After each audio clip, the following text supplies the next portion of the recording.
अमेरिकी सदर Donald Trump ने ईरान और अमेरिका के दरमियान सालिसी के लिए पाकिस्तान पर भरपूर एतमाद का इजहार करते हुए वज़ीर-ए-आज़म शहबाज शरीफ और फील्ड मार्शल सईद आसिम मुनीर की क़यादत को सराहा। सदर ट्रंप ने हालिया ईरान जंग बंदी में पाकिस्तान के किरदार को बेहतरीन करार दिया, जबकि इससे कबल सेनेटर लिंडसे ग्राहम ने पाकिस्तान की गैर जानिबदारी पर सवालात उठाए थे।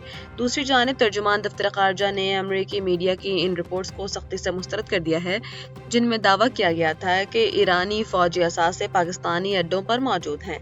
पाकिस्तान ने वाज़ेह किया है कि तैयारों की महज आमद सिफारती और लॉजिस्टिक मकासद के लिए थी और इस्लामाबाद खित्ते में अमन के लिए एक जिम्मेदार सहूलतकार का किरदार अदा करता रहेगा। पाकिस्तान को आलमी मालियाती फंड से मजमूई तौर पर 1.3 अरब डॉलर्स की किस्त मौसूल हो गई है, जिसकी तस्दीक स्टेट बैंक ऑफ पाकिस्तान ने अपने एलामिया में कर दी है। ये रकम IMF के EFF और RSF प्रोग्रामों के तहत मुंतकिल की गई है, जिसे 15 मई 2026 को खत्म होने वाले हफ्ते के सरकारी ज़र मुबादला ज़खायर में शामिल किया जाएगा। जहां ये रकम मुल्की ज़खायर को सहारा देगी, वहीं IMF ने ये शर्त भी दोहराई है कि पाकिस्तान को पेट्रोल, बिजली और गैस की कीमतें आलमी लागत के मुताबिक बरकरार रखना होंगी। वाशिंगटन में होने वाले हालिया इजलास के बाद जारी होने वाली ये रकम पाकिस्तान की माशी इस्तेहकाम की कोशिशों में अहम संग मील करार दी जा रही है।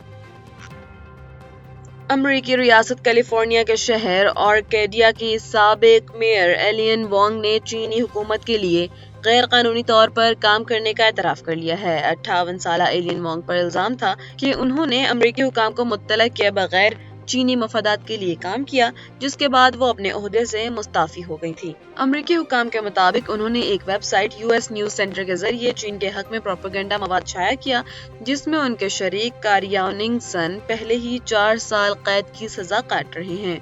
अगर एलियन वोंग के वकला का कहना है कि ये उनकी जाती जिंदगी की गलती थी और इसका सरकारी जिम्मेदारियों से ताल्लुक नहीं, ताहम जुर्म साबित होने पर उन्हें 10 साल तक कैद की सजा हो सकती है। ईरान के साथ जारी कशीदगी ने अमरीकी मईशत और सियासत को हिला कर रख दिया है, जहां गुज़श्ता 74 दिनों में अमरीका सिर्फ असलहे की मद में 29 अरब डॉलर झोंक चुका है। इस भारी माली बोझ के बावजूद वज़ीर दिफा पैट हेग्सेथ ने कांग्रेस से मजीद 1.5 ट्रिलियन डॉलर्स की दिफाई बजट का मुतालबा कर दिया है, जिस पर डेमोक्रेट्स ने सख्त तहफ़्फ़ुज़ात का इजहार किया है। रॉयटर्स के हालिया सर्वे के मुताबिक 2/3 अमरीकी शहरी पेट्रोल की बढ़ती हुई कीमतों से परेशान हैं और वो जंग के हवाले से सदर ट्रंप के मकासद पर भी गैर यकीनी का शिकार हैं। पैट हेग्सेथ ने खबरदार किया है कि ईरान के साथ जंग बंदी इंतहाई नाजुक सूरत हाल पर है और हालात किसी भी वक्त दोबारा बिगड़ सकते हैं। बरतानवी वज़ीर आज़म के स्टार्मर के गिर्द सियासी घेरा तंग हो गया है, जहां उनसे इस्तीफे की टाइमलाइन मांगने वाले लेबर अरकान की तादाद 78 तक पहुंच चुकी है। नए लीडर के इंतखाब के लिए अब सिर्फ मजीद 3 अरकान की हिमायत दरकार है, जिसके बाद उनकी क़यादत खतरे में पड़ सकती है। मीडिया रिपोर्ट्स के मुताबिक स्टार्मर पर शदीद दबाव की बड़ी वजह पीटर मेंडलसन की बतौर सफ़ीर तैनाती है, जिन पर बदनाम ज़माना एप्स्टीन से ताल्लुक़ का इल्ज़ाम है। अगरचे वज़ीर आज़म ने तस्लीम किया कि पार्टी से गलतियां हुई, ताहम उन्होंने ईरान जंग में अमरीका और इसराइल के साथ ना देने के फैसले को दुरुस्त करार देते हुए फिलहाल मुस्ताफी होने से साफ इनकार कर दिया है। कराची में मनशियात की बड़ी सप्लायर अनमोल उर्फ पिंकी की गिरफ्तारी के बाद पुलिस की मुबैना गफलत और मुतज़ाद दावे सामने आ गए हैं। पुलिस ने दावा किया था कि मुलजिमा को गार्डन की एक रिहायशी इमारत से गिरफ्तार किया गया, ताहम वहां मुकीम खानदान का कहना है कि वो मुलजिमा को नहीं जानते और पुलिस ने गलत पता FIR में दर्ज किया। इस गलत बयानी के बायस मालिक मकान ने मुतासरा खानदान को घर खाली करने का हुक्म दे दिया है, जिससे वो शदीद जहनी अजियत का शिकार है। दूसरी जानिब अदालत में मुलजिमा को शाहाना प्रोटोकॉल देने पर SHO गार्डन समेत 3 अफसरान को मुअत्तल करके इंक्वायरी शुरू कर दी गई है। SHO गार्डन समेत 3 अफसरान को मुअत्तल करके इंक्वायरी शुरू कर दी गई है। मुलजिमा के कब्जे से करोड़ों की कोकीन और असलहा बरामद हुआ था, जिसके खरीदारों में मुबैना तौर पर 12 शख्सियात भी शामिल हैं। माउंटेन वेंचर्स के ताज़ा तज्ज़िये के मुताबिक पाकिस्तान में पेट्रोल के सारिफीन फी लीटर तकरीबन 145 रुपए टैक्स अदा कर रहे हैं, जो कुल कीमत का तकरीबन 35% बनता है। 9 मई 2026 से नाफिज पेट्रोल की 414.78 रुपए फी लीटर कीमत में पेट्रोल लेवी का हिस्सा 117.41 रुपए है, जबकि कस्टम्स ड्यूटी और क्लाइमेट लेवी भी शामिल है।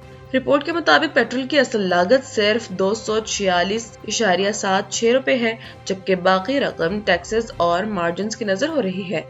हैरत अंगेज तौर पर पेट्रोल पर डीजल के मुकाबले में फी लीटर 68 रुपए ज्यादा टैक्स वसूल किया जा रहा है, जो पेट्रोल डेवलपमेंट लेवी के भारी फर्क की वजह से है। अमेरिकी सदर डोनाल्ड ट्रंप ने ईरान के खिलाफ जारी जंग की मीडिया कवरेज को शदीद तनकीद का निशाना बनाते हुए इसे अमेरिका से गद्दारी करार दे दिया है। सोशल मीडिया पर जारी अपने बयान में सदर ट्रंप ने मीडिया पर ईरान की मदद और हौसला अफजाई का इल्जाम आयद करते हुए कहा कि फेक न्यूज ईरानियों के मुतालिक मस्बत तासुर देकर उन्हें झूठी उम्मीदें दिला रही है। उन्होंने इन रिपोर्ट्स को मुल्क की जड़ें खोखली करने के मुतरादिफ करार दिया और नाक़दीन को बुज़दिल और नादान करार देते हुए कहा कि सिर्फ बेवकूफ ही अपने मुल्क के खिलाफ बातें कर सकते हैं। सदर ट्रंप का ये तंदोतेज बयान एक ऐसे वक्त में सामने आया है जब ईरान के मामले पर अमेरिकी सियासत और मीडिया में शदीद बहस जारी है। और ढाका टेस्ट में बांग्लादेश के हाथों 104 रन से शिकस्त के बाद कौमी टीम के कप्तान शान मसूद ने हार की मुकम्मल जिम्मेदारी कबूल कर ली है। प्रेस कॉन्फ्रेंस करते हुए शान मसूद ने कहा है कि वो किसी खिलाड़ी पर इल्जाम नहीं लगाएंगे, बल्कि बतौर कप्तान चीजों को बेहतर करने की कोशिश करेंगे। उन्होंने तस्लीम किया है कि बांग्लादेशी बॉलर राहिद राना की उम्दा बॉलिंग और मोमिन उल हक और शांतु की पार्टनरशिप ने मैच का पासा पलटा। कप्तान ने नौजवान बैटर्स आजान अवैस और अब्दुल्ला फजल की कारकर्दगी को सराहते हुए उम्मीद जाहिर की है कि वो मुस्तकबिल में मजीद मैच्योर होंगे। शान मसूद का कहना था कि पिच बेहतरीन थी, मगर बैटर्स की लंबी इनिंग्स ना खेलने की वजह से मैच ड्रॉ करने का मौका हाथ से निकल गया। अब तमाम तर तवज्जो दूसरे टेस्ट में गलतियां सुधारने पर होगी।